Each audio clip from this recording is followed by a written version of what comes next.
ছোবলে নিহত তোতা মিয়ার সাপগুলোর দায়িত্ব নিয়েছেন তার বাবা ও স্ত্রী। তবে তারা এই সাপের খামার রক্ষায় সরকারের সহায়তাও কামনা করেছেন। অন্যদিকে চেষ্টা করেও স্থানীয় প্রশাসন চিড়িয়াখানা বা অন্য কোথাও এসব সাপের স্থান করতে পারেননি। এইসব প্রস্তুতি আর চিঠি চালাচালিতে 4 দিনে না খেতে পেয়ে মারা গেছে 300 সাপ। ঠাকুরগাঁও প্রতিনিধি ফিরোজ আমিন সরকারের পাঠানো তথ্য ছবি নিয়ে শকত মিল্টনের রিপোর্ট।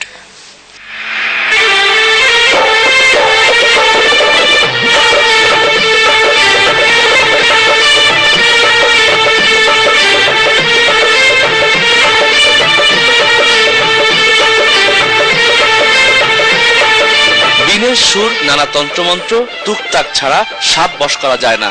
কিন্তু বাঙালির এই চিরন্তন বিশ্বাসকে বুড়ো আঙুল দেখিয়ে ঠাকুরগাঁয়ের তোতা মিয়া সাপের খামার গড়ে তুলেছিলেন নিজ গ্রাম চৌরঙ্গিতে।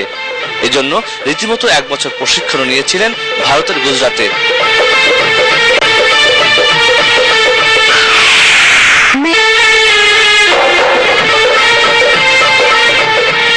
10 বছরের এই খামার দেখতে যেমন ভিড় হতো তার বাড়িতে, তেমনি স্ত্রী সন্তানের মতো সাপও ছিল তার পরিবারের সদস্য।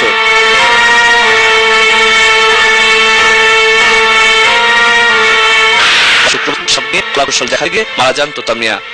এরপর থেকে 600 সাপের এই খামার নিয়ে সৃষ্টি হয় অনিশ্চয়তার। তবে গত সোমবার থেকে সাপগুলোকে খাবার দিতে শুরু করেছেন তোতা মিয়ার স্ত্রী। 300 মতন মারা গেছে, এটা পালন পোষিত করবো ছেলের মতো। সরকার যদি আমাকে একটু সাহায্য করে, দয়া করে, আমার ছেলে মেয়ে 3টে আছে। ছেলে যখন এই জিনিসটা আছে, আমার বয়স আমার সবকিছু জানা আছে। এই বৌমাকে নিয়ে আমি তার ছেলে মেয়েকে শিক্ষা দেওয়ার জন্য আমি যে এই খামারটাকে আমি মানে এখানে রাখতে চাই। স্থানীয় ডাঙ্গি ইউনিয়ন পরিষদ চেয়ারম্যান জানান, তারাও চান যে করেই হোক এই সাপের খামারটি টিকিয়ে রাখতে। তবে উপজেলা প্রশাসন বন বিভাগকে এই সাপগুলোর বিষয়ে সিদ্ধান্ত চেয়ে চিঠি দিলেও কোনো উত্তর পায়নি। এই খামারটা আমাদের ইউনিয়ন পরিষদের আওতায় আছে। এখানে দিনরাত 24 ঘন্টায় চৌকিদার পালাক্রমে তার জন্য আমি ইউনিয়ন পরিষদ থেকে ঘর করে দিব। সাপগুলোকে, অসংখ্য গোখরো সাপগুলোকে কিভাবে সংরক্ষণ করা, বন বিভাগকে জানিয়েছেন এই ব্যাপারে সিদ্ধান্ত দেওয়ার জন্য। সেটি এখনো প্রক্রিয়াধীন আছে। সবার কাছে অশুভ সাপকে ভালোবেসে প্রকৃতি প্রেমিক তোতা মিয়া শুয়ে আছেন তার খামারের কাছেই। এলাকার সবাই চান এই খামারটি রক্ষা করা হোক এবং এখানেই থাকুক তোতার সাপের খামার।